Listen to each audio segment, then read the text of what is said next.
오늘 아침 말씀 제목은 하나님의 눈물에 담긴 사랑입니다. 어제 말씀에 이어서 오늘 말씀도 모압 나라에 대한 하나님의 심판의 말씀입니다. 어제 우리는 모압이 젊은 시절부터 평안하고 포로로 잡혀간 적이 없었지만 그들이 하나님이 아닌 그모스 우상을 의지함으로 자기 업적과 보물을 의지함으로 수치를 당하게 되리라는 말씀을 보았습니다. 오늘 말씀에는 모압 나라가 심판받게 된 이유와 또한 황폐해진 모압을 위해서 우시는 하나님의 모습이 나오고 있습니다. 먼저 26절에서 28절까지를 제가 읽어가며 설명하겠습니다. 모압으로 취하게 할지어다.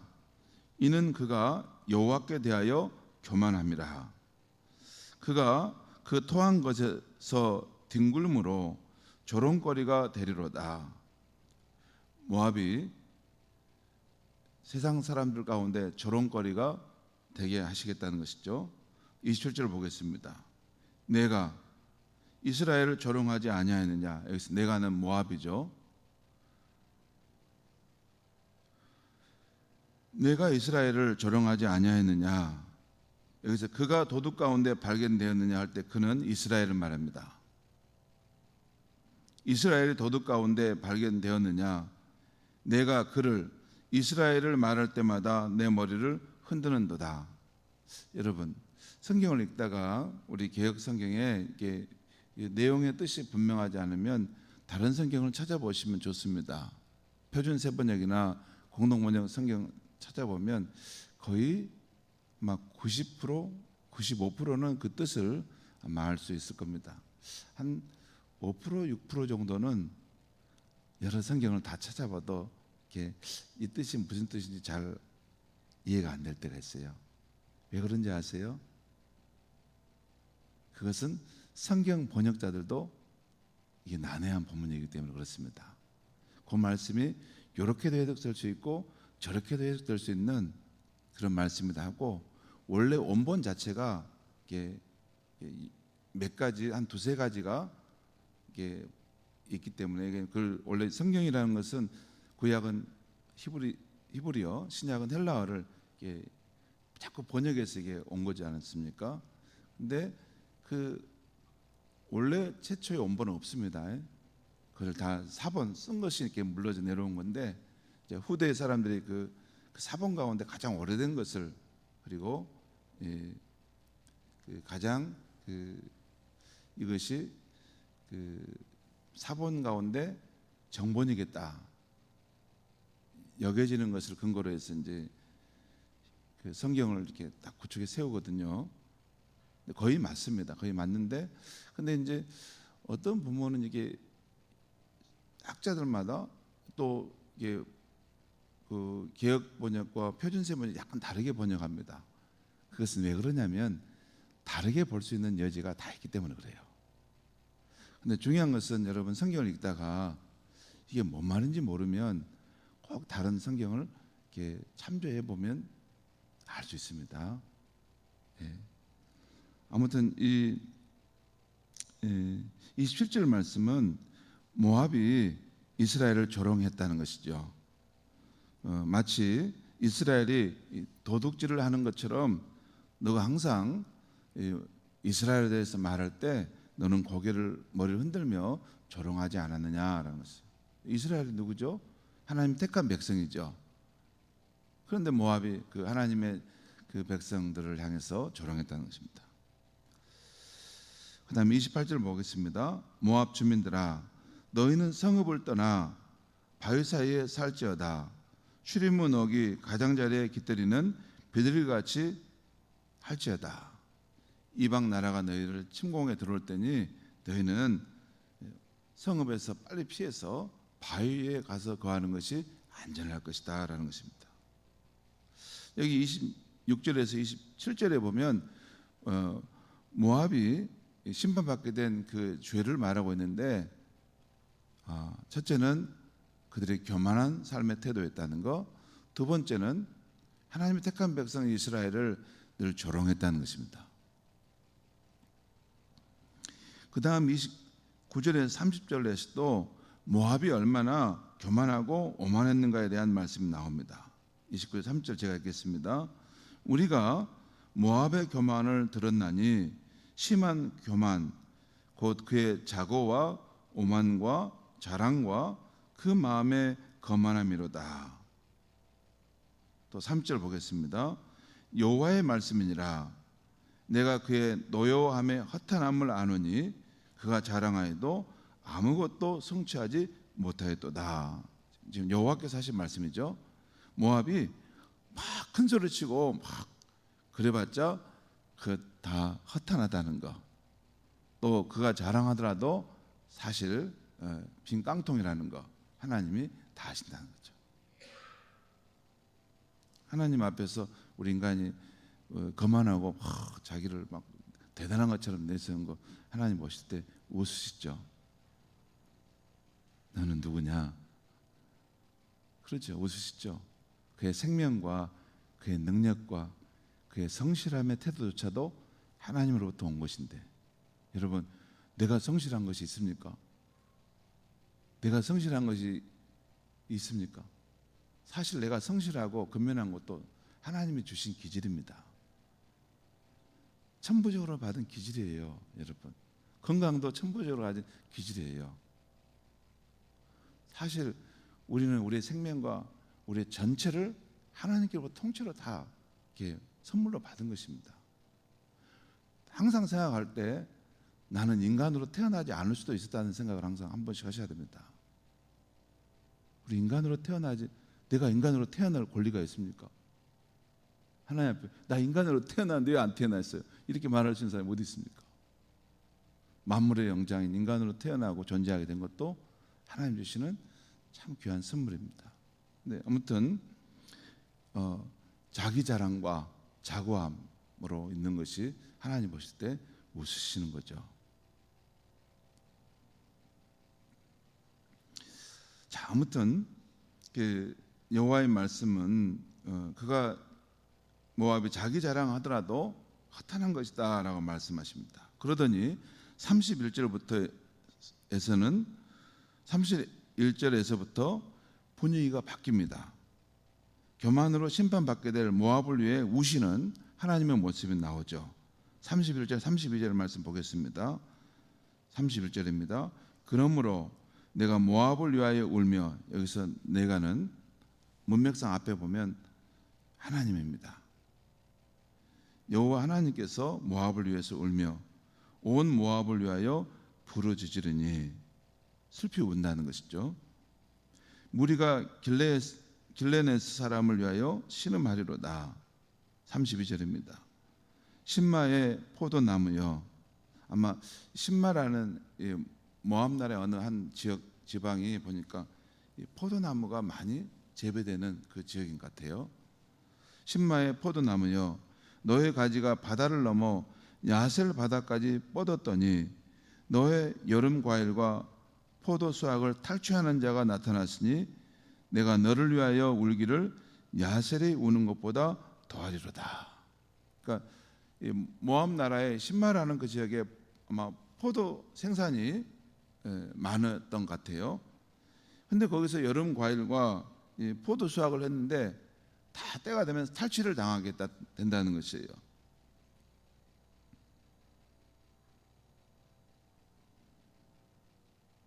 여러분, 그 강한 민족이 와서 그 땅을 이렇게 침략하고 사람들을 죽이고 여자들을 유린하고, 그리고 그 땅을 황폐하고 그 땅에 재배한 그런 과일들을 다, 이 생산물을 다 뺏어간다.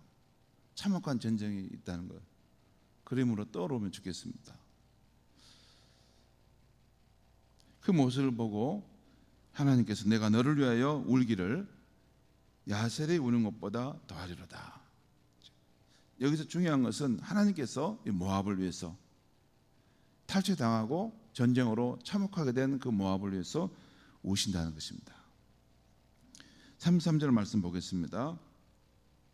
기쁨과 한이가 옥토와 모압 땅에서 빼앗겼도다. 내가 포도주 틀에 포도주가 끊어지게 하리니 외치며 밟는 자가 없을 것이라.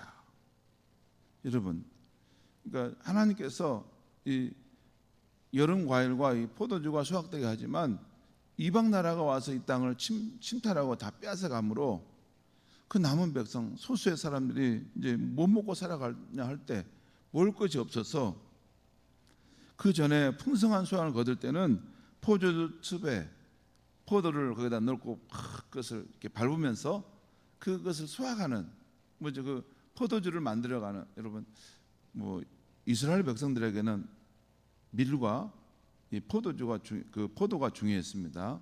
왜냐하면 밀은 먹는 양식이고 빵, 그리고 포도주는 음료로 이렇게 먹었던 거죠. 그런데 그들의 이 생활의 양식이 될 것이 다 끊어지게 할 것이라는 것이죠.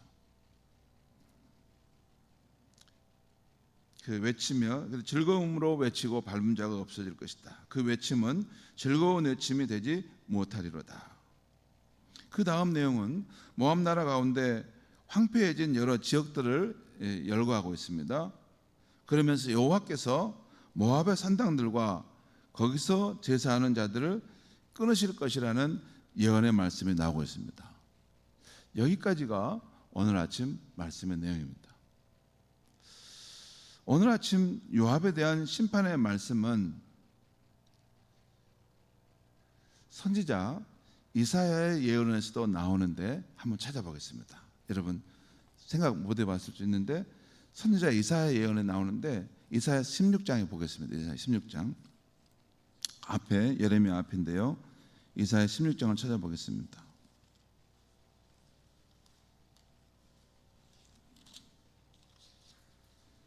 이사야 16장 아마 여러분 성경 가운데 혹시 그 제목이 달려 있는 그런 성경을 보면 이사야 16장의 제목이 뭐라고 써졌어요?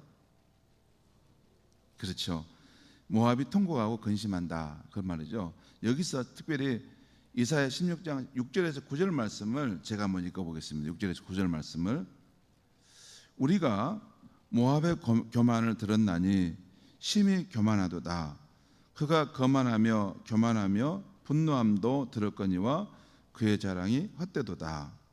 그러므로 모압이 모압을 위하여 통곡하되 다 통곡하며 기라네셋 건포도 떡을 위하여 그들이 슬퍼하며 심히 근심하리니 이는 헤스본의 밭과 신마의 포도나무가 말랐습니다.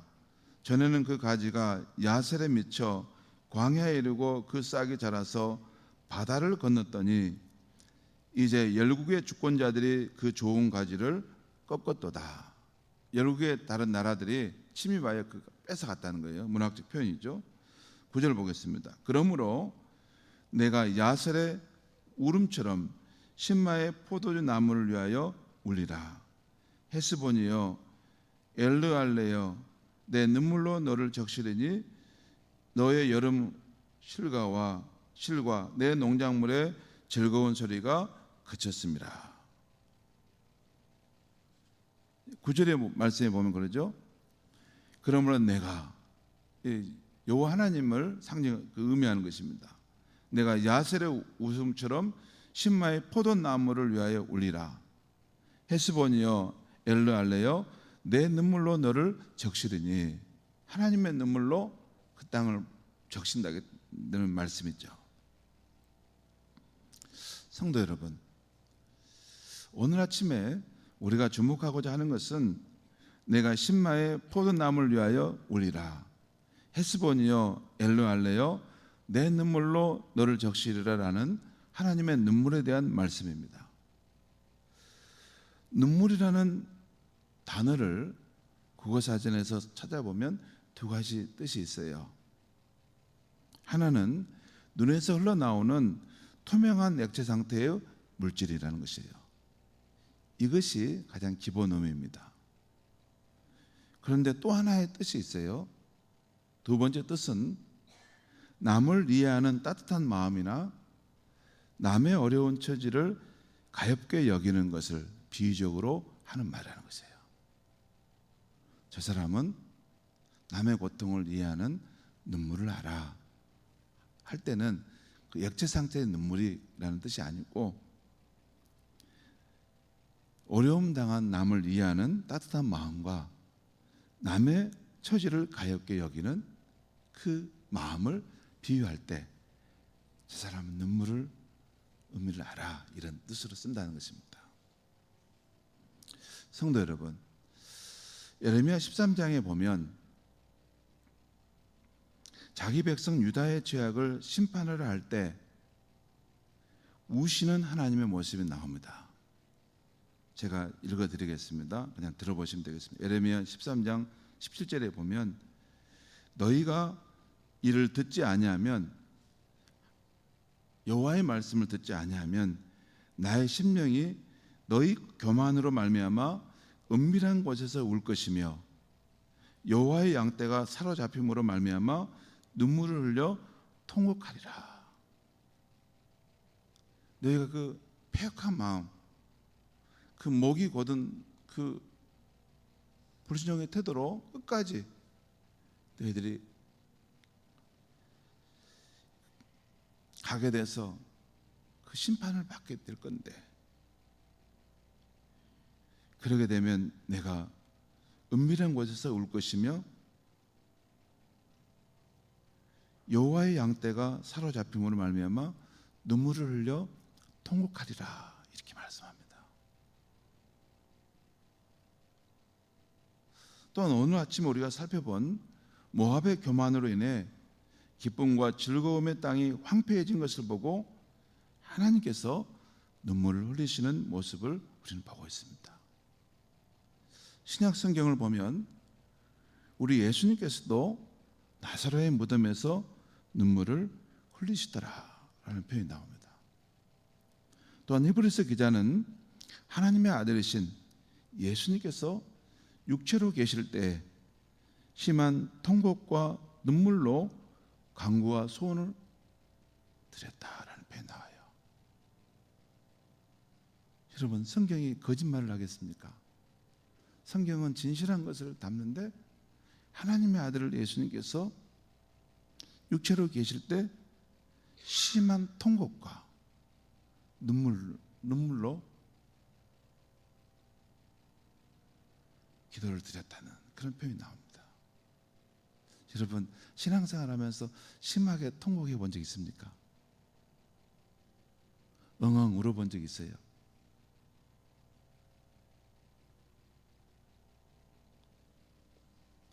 우리 예수님 그러셨다는 거예요. 성도 여러분, 저는 우리가 경외하는 아버지 하나님과 우리 주 예수님 그리고 성령님이 어떤 분이신가를 이 아침에 말씀드리려고 하는 것입니다. 우리의 하나님은 전능하시고 천지의 창조주시며 영원 무궁하신 자존자이시지만 또한 피조물인 우리의 연약함에 대해서 측은히 여기시고 따뜻한 마음으로 이해해 주시는 참 사랑의 하나님이시라는 것입니다. 죄악을 용납할 수 없는 그분의 성품 때문에 심판하시지만 심판을 즐거워하시는 분이 아니시라는 거예요.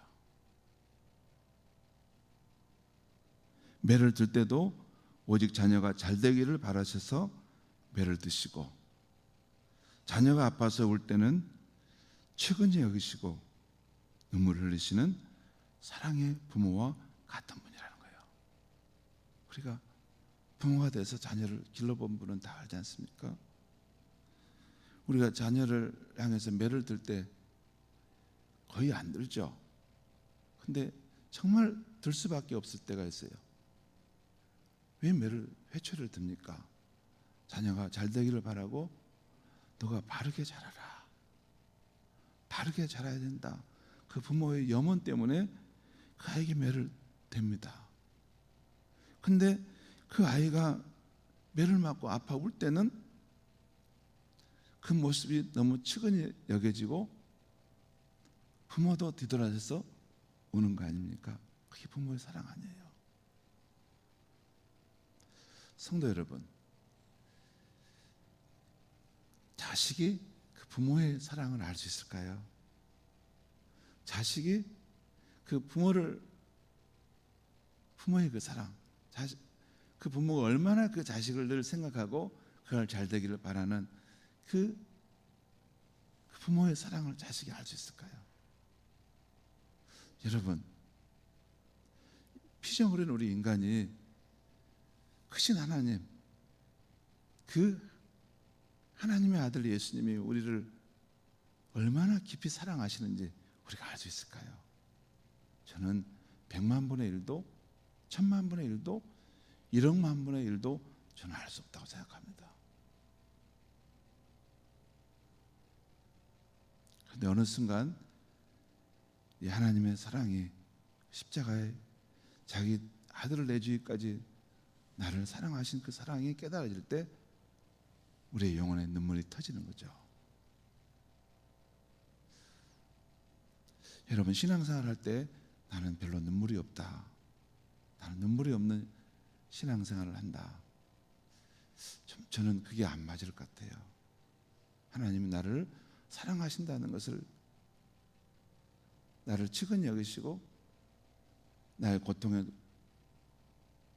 이해하시고 나를 불쌍히 여기시고 나를 위하시는 그 사랑의 하나님을 알 때 그분이 나를 얼마나 사랑하신다는 것. 여러분, 제가 하나만 다시 말씀드립니다. 여러분, 죄를 지었으면 그냥 벌을 주고 심판하고 끝나면 되는 거 아닙니까?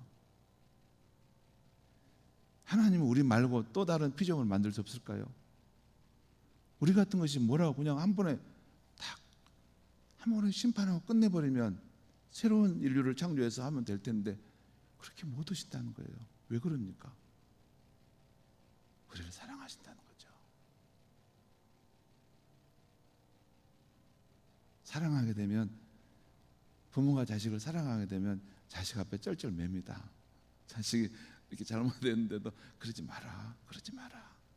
누가복음 15장에 나오는 그 아버지, 인자한 아버지가 탕자가 정말 무도하게 행하잖아요. 그러지 마라, 그러지 마라, 그렇게 가면 안 된다 한데도 아주 무력한 아버지처럼 그 자식이 하자는 대로 그 재산 다 나눠주지 않습니까? 여러분, 사랑이 많으면 그 대상을 향해서 이렇게 어떻게 하지를 못하는 것입니다. 그게 진짜 사랑입니다. 여러분, 이렇게 좋으신 하나님, 인격적인 하나님이 우리가 섬기는 하나님인데 이 하나님의 사랑을 꼭 깨달을 수 있는 우리가 되었으면 좋겠습니다. 그래서 인생 존재가, 그 존재가 한번 뒤집어지는 것, 그것이 진짜 크리스찬입니다. 늘 피상적인 그 율법의 말씀을 따라가지고 그것 따라가지고 이렇게 그렇게 하는 것. 하나님은 그렇지 않습니다. 자기의 온전한 사랑을 우리에게 쏟아부어 주시고 너도 내게 그 사랑으로 응답하라 말씀하신 분이 진짜 하나님이십니다. 이 좋으신 하나님, 이 인격적인 하나님을 오늘도 사랑하시고 동행하시고 섬기는 복된 날이 되시기를 바랍니다. 기도하겠습니다. 하나님 아버지, 오늘 이 아침에 하나님의 눈물 속에 담긴 사랑이라는 주제로 말씀을 전했습니다. 자식이 어찌 그 어미의 사랑을 알 수 있습니까? 자식이 어찌 그 아버지의 그 깊고 깊은 사랑을 알 수 있습니까? 피조된 인간이 하나님을 안다고 할 때 우리는 하나님에 대해서 무엇을 알 수 있겠습니까? 하나님 아버지, 하나님이 우리를 사랑한다는 것을 똑똑히 보여주시기 위해서 하나님의 아들 예수님께서 골고다 언덕의 십자가에서 그곳에서 피를 흘리고 죽임을 당하셨습니다. 그리고 우리를 위해 부활하셨습니다. 그 하나님의 사랑, 그 우리 영혼에 각인되는 그 하나님의 사랑을 주님 놓치지 않게 하여 주시옵소서. 그 하나님의 그 사랑에, 하나님의 사랑에 우리의 영혼이 감동하여 새로운 존재로 변화되어가는 역사가 있도록 성령님 은혜를 베풀어 주시옵소서. 예수님의 이름으로 기도합니다. 아멘.